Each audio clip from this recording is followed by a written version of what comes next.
Let's talk about the log panel. Just below the session name in the player panel, there is a double arrow. Scrolling over this double arrow will give you a tooltip that allows you to see the label log panel in case you forget. You will see that the arrows are pointing to the right, and click on the arrow to open the log panel.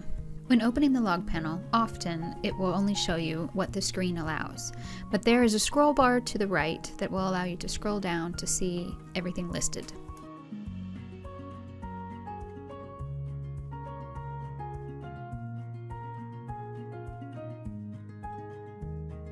However, Viewer does have the ability to be enlarged.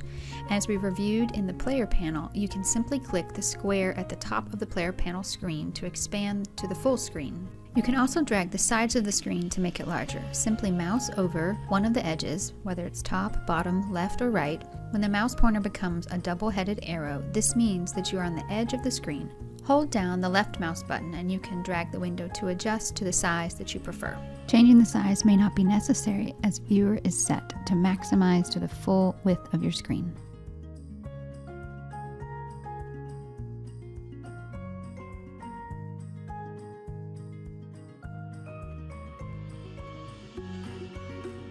Now that we have opened the log panel, you can see the session notes are displayed.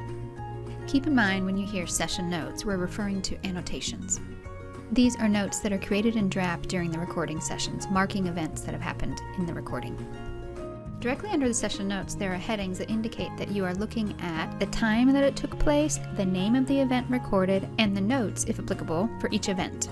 The time is exactly what it says. It is the time of day, the hour, minutes, and seconds that the event was recorded. The event column indicates the type of event that took place and is recorded. These could range from quick events to customizable events, and they are logged here.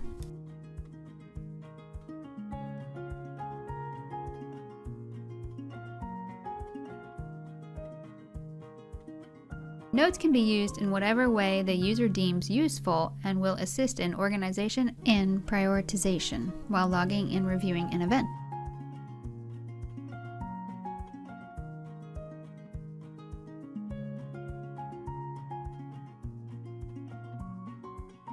Now let's review the reason we log these events in the first place. By clicking on the time of the event, the audio will skip to and automatically begin playing that point in the recording session.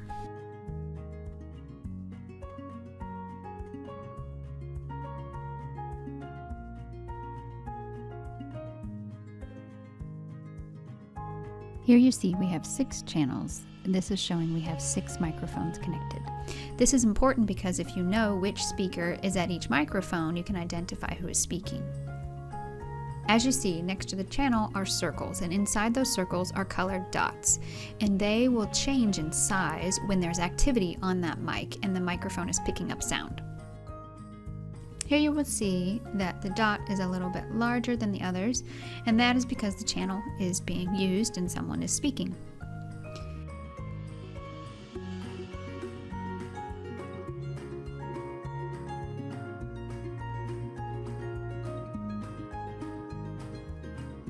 This is a session with a lot of notes, so maybe I want to quickly find where something specific is during the session. So let's go up to the search button. So if we go up to the search tool and we have a specific word we'd like to search, we type it in here in this text box and it will pull up where those words are in the log. So for an example, we will type the word plea. So as you can see, it has highlighted all the occurrences where the word plea was used. It's making it much easier for me to find exactly what I'm looking for.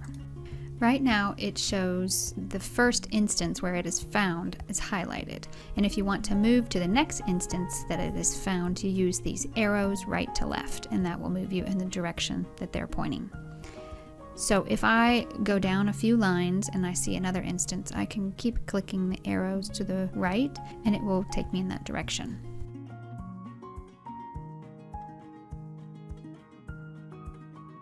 Next to the arrows is our zoom tool. You can click the zoom tool and you will see the sliding bar. You can simply click the zoom in button or the zoom out button to enlarge the text or make it smaller. Or you can slide the bar back and forth to give you an even more precise zoom ability. That covers the functions of the log panel, and next we will move on to the properties panel.